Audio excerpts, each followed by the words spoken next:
Welcome back to the Sports News Analysis YouTube channel here. We're recapping the Week 7 game between the Washington Redskins and the Chicago Bears, a game the Redskins pulled out late 45-41. Real quick though, Jay Cutler was injured in this one. He was injured in the second quarter. They're calling it a groin injury. The Bears do have a bye coming up, so we'll see how that affects his status here. But the story of this one was Washington getting their first win and Robert Griffin looking like the Robert Griffin we were expecting coming into the season. He throws for just shy of 300 yards, rushes for 78 more, and more importantly, the Bears were up in this game 41-38 with a little bit over 3 minutes to go. Robert Griffin leads Washington back on a 12-play, 80-yard drive, capped off by a Roy Halou 3-yard run.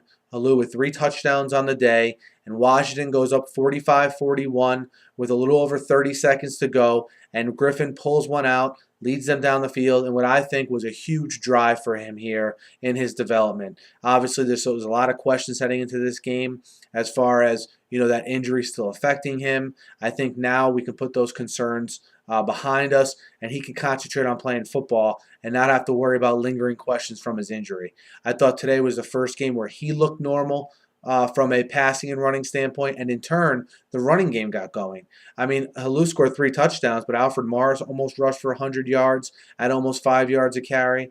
And I think you saw the impact that when Griffin is right and he's the threat running the ball, how that helps the rest of the running game. Jordan Reed, the standout tight end, 9 catches, 134 yards, sort of a coming-of-age game for him, certainly. From a Bears standpoint, look, the Bears didn't play bad, considering they lost their quarterback in the second quarter.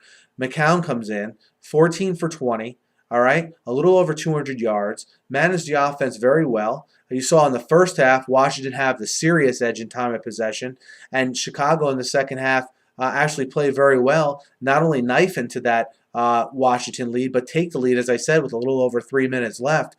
You have the defense not able to make a big stop at the end. Chicago now moves to 4-3. All right, coming off the bye, they'll head into their bye this week. Washington, again, it was key for them to get that first win. If they don't get this win at home, okay, then you're going to start hearing questions about Mike Shanahan. You're going to start hearing questions about RG3. Not that this is the end-all, be-all, this win, and this makes everything okay. But it sort of lets them now move forward and concentrate on winning games and quells some of those lingering questions that they've probably been getting asked the same 5 questions here since the beginning of the year, whether it's about RG3's injury, how it was handled, how's Mike Shanahan's job future.